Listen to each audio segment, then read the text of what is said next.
కర్నూలు జిల్లా Pattikonda division Madhyagiri police station SI Ramesh Babu మాట్లాడుతూ భారత ప్రభుత్వం కొత్త చట్టాలు తీసుకుని వచ్చింది. దాదాపుగా 15 సంవత్సరాలుగా ఐపీఎస్, సిఆర్పిసి, ఐఏఏ చట్టాలు అమలులో ఉన్నాయి.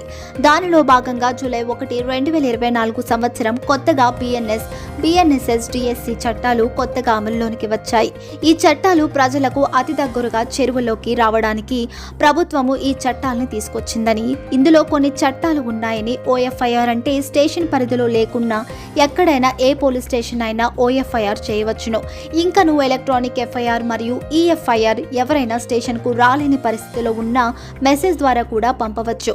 ఈ కొత్త చట్టాల వలన పోలీసులకు, ప్రజలకు ఇంకను దగ్గరగా వచ్చేటట్లు చట్టాలు వచ్చాయని మధ్యగిరి స్టేషన్ ఎస్ఐ రమేష్ బాబు తెలియజేశారు.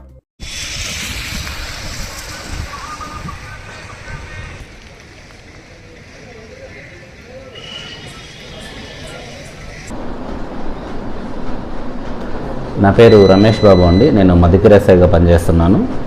ఇటీవల కాలంలో మన భారత గవర్నమెంట్ అనేది కొత్త చట్టాలు అనేది తీసుకొని వచ్చింది. దాదాపు 150 సంవత్సరాలుగా మనకు IPC, CrPC, Indian evidence act, IAA అనేవి చట్టాలు అమల్లో ఉన్నాయి. దాంట్లో నుంచి భాగంగా ఈ జూలై 1, 2024 సంవత్సరం నుంచి బిఎన్ఎస్, బిఎన్ఎస్ఎస్ అండ్ బిఎస్ఏ ఈ చట్టాలు అనేది కొత్తగా అమల్లోకి వచ్చింది. ఈ చట్టాలు అనేది మరింత ప్రజలకు చేరువుగా, దగ్గరగా రావడానికి మన గవర్నమెంట్ అనేది చట్టాలను తీసుకొని వచ్చిందండి. ఇందులో భాగంగా కొన్ని కొత్త చట్టాలు అనేది ఇంప్లిమెంట్ చేశారు. అందులో భాగంగా జీరో ఎఫ్ఐఆర్.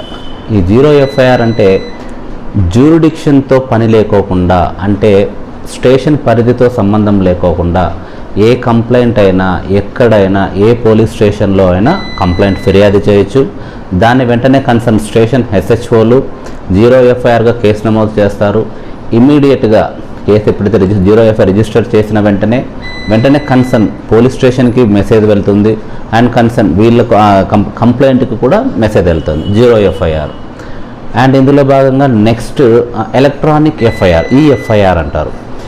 ఈఎఫ్ఐఆర్ అంటే ఎవరైనా కానీ కంప్లైంట్ స్టేషన్కి రాలేని పరిస్థితుల్లో ఉన్న దాన్ని వెంటనే అంటే ఒక మొబైల్ ద్వారా కావచ్చు, ఈమెయిల్ ద్వారా కావచ్చు, వాట్సాప్ ద్వారా కావచ్చు, టెక్స్ట్ పరంగా కావచ్చు, ఏ రకంగా అయినా గాను కంప్లైంట్ అనేది కన్సర్న్ అధికారులకు మెసేజ్ ద్వారా పంపిస్తారు. దాన్ని ఆ కన్సర్న్ ఎస్హెచ్ఓ గారు జీడీ ఎంట్రీ పెట్టాలి. జీడీ ఎంట్రీ పెట్టి 3 రోజుల వరకు వెయిట్ చేయాలి. ఆ 3 రోజుల వరకు వెయిట్ చేసిన తర్వాత సంబంధిత కంప్లైంట్ ఎవరైతే ఉంటారో స్టేషన్కి వచ్చి వ్రాతపూర్వకంగా కంప్లైంట్ మీద సంతకం పెడితే దాని మీద ఫర్దర్ ఇన్వెస్టిగేషన్ అనేది జరుగుతుంది. ఇలా చట్టాలు అనేది పోలీసులకు మరియు పబ్లిక్కి అందరికీ కూడా ఇంకాస్త ఫ్రెండ్లీగా, ఇంకాస్త దగ్గరగా వచ్చేటట్లు చెప్పారు. కాబట్టి ఈ చట్టాలపైన అవగాహన ప్రజల్లోనూ అండ్ అలాగే పోలీస్ అధికారులకు అందరికీ కూడా మాకు అవగాహన కల్పిస్తున్నారు కూడా, ఇప్పటికీ కొనసాగుతున్నాయి.